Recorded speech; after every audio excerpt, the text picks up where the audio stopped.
தூக்கி போட்டாங்க உண்மைதான், கர்த்தரத மாத்திட்டாரு ரொம்ப ரொம்ப நன்மைதான். குழியில தூக்கி போட்டாங்க உண்மைதான், கர்த்தரத மாத்திட்டாரு ரொம்ப ரொம்ப நன்மைதான்.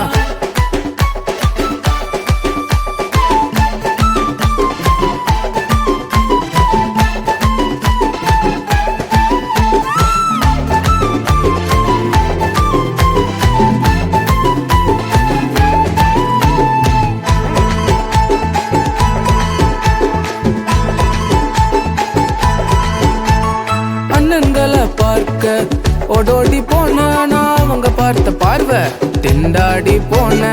அண்ணன்களை பார்க்க ஓடோடி போன நான், அவங்க பார்த்த பார்வை திண்டாடி போன. தூரத்துல பார்த்தாங்க, பிளான போட்டாங்க, குழியில என்ன தூக்கி போட்டுட்டாங்க. அப்புறம் 20 வெள்ளி காசுக்கு வித்துட்டாங்கப்பா. குழியில தூக்கி போட்டாங்க உண்மைதான், கர்த்தரத மாத்திட்டாரு ரொம்ப ரொம்ப